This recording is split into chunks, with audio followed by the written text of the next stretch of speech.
Hey guys, welcome to the Mindful Mug, where we blend entertainment, practical tips, and life advice with just the right amount of caffeinated chaos. I'm Jess, your slightly awkward but well-intentioned host. So grab your favorite mug, I've got mine, get comfy, and let's dive right in. Hey guys, welcome to the Thanksgiving edition of the Mindful Mug. Today we are covering all things gobble wobble. It's Thanksgiving, 2 days before Thanksgiving. I can't believe it. Basically means that we're like heading down to the end of the year, which is crazy to think. So today we are going to talk all things turkey, whether it's weird or unexpected traditions.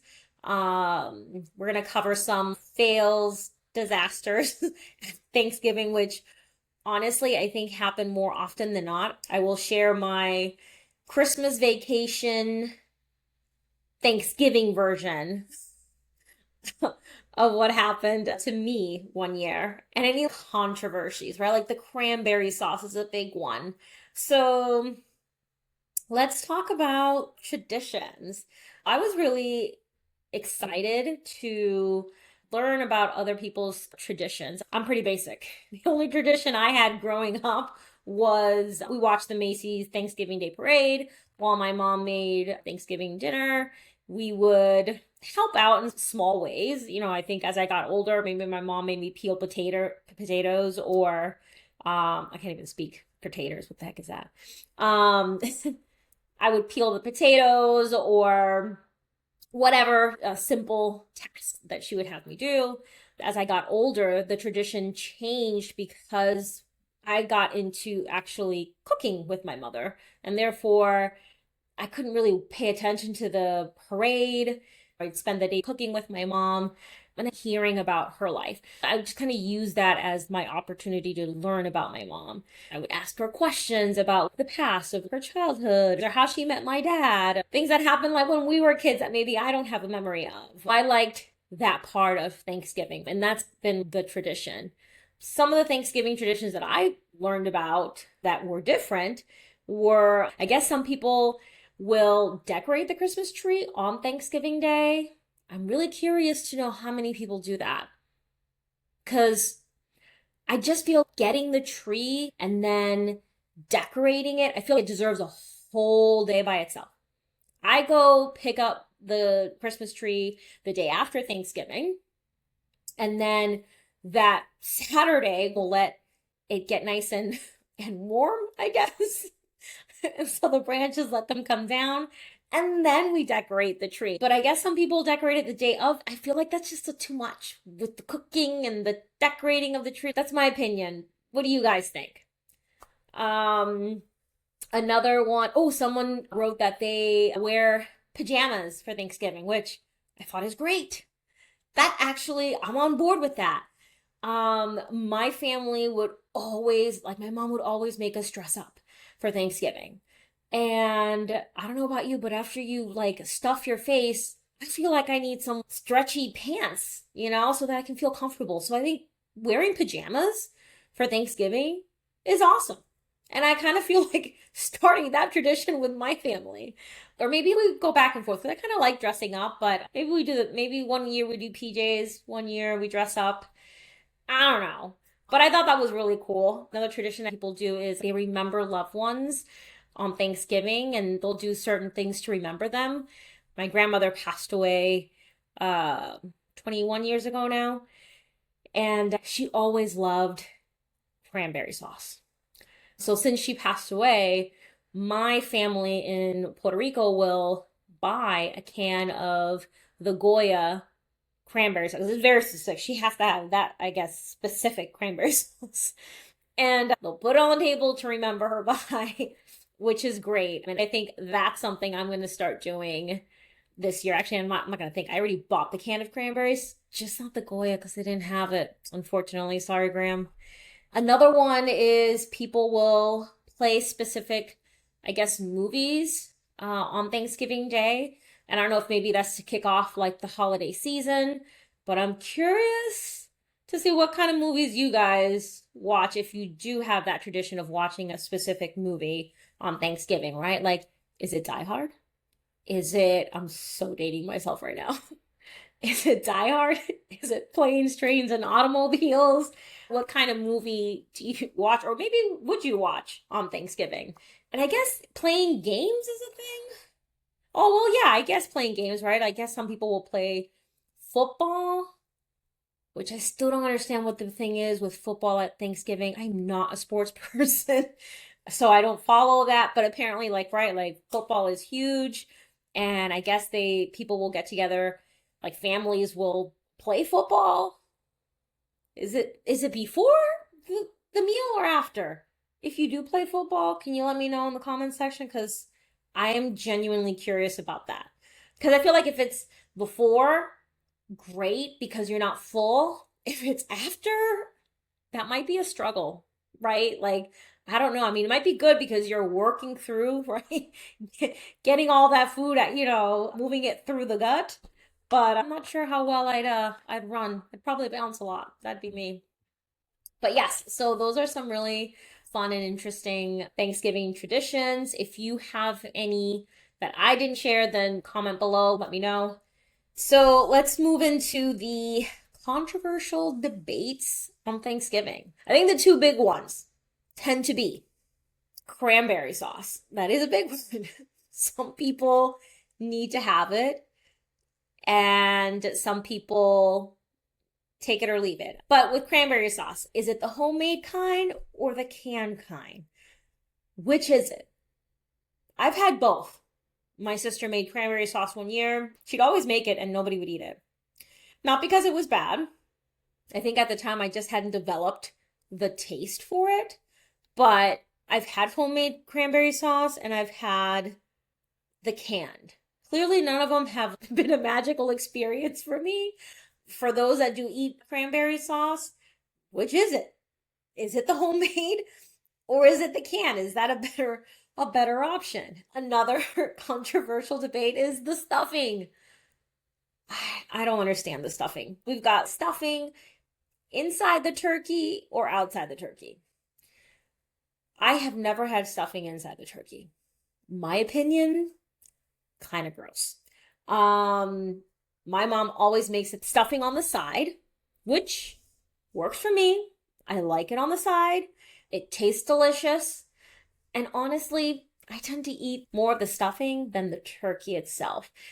I like turkey. I just don't. Sometimes I don't even eat the turkey at all at Thanksgiving.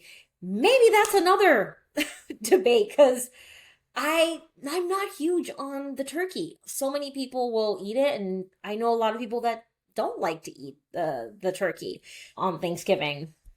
Um, yeah, so who are you? Are you a turkey eater? Do you like turkey on Thanksgiving? Do you skip the turkey and then just like hit the sides and all that good stuff? Because that's me. I'll grab, my traditional dishes in my home, which I'm super curious to hear about yours. My traditional dishes are we have rice with pigeon peas, I think is what they're called. That's a traditional dish for us with along with the turkey. And we'll have the stuffing on the side. And we have butternut squash made into like a nice creamy, almost like a soup, but thicker than a soup. So I don't know what that's called. But it's delicious. That's what I dress my entire dish with. Like it's just all mostly that. The butternut squash. We call it batata where I'm from. And what's another you know what? Mac and cheese.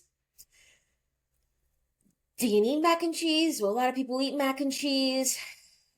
For Thanksgiving, is it, do you skip it? Like, which is it? I've had it some years we have made, like I've made the mac and cheese. My brother made the mac and cheese another year. But then there are other years that we don't make the mac and cheese. Um, so I don't know. I guess it's kind of like hit or miss. I have like my traditional dishes that I can't go without. Like I can't have Thanksgiving without my butternut squash, without my batata. That's a given. Everything else I think I could change up, but except that. So, what about you? Are there any dishes that you're like, nope, that's a hard no. Have to have that at Thanksgiving. Because I like to change it, especially desserts. I love to change up desserts. I don't need to have the same dessert every Thanksgiving, with maybe the exception of pumpkin pie, because I do like a pumpkin pie.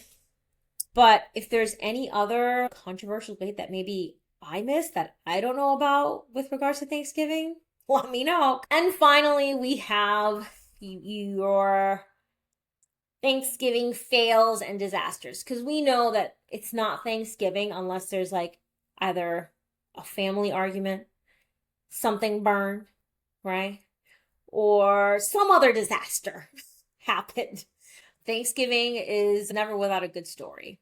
And I'm going to share two of my favorite Thanksgiving fails and disasters that actually happened as an adult for me. So, one year for Thanksgiving, my mom had invited some of her friends for Thanksgiving. There's this older man who just swore by like his ricotta cheesecake.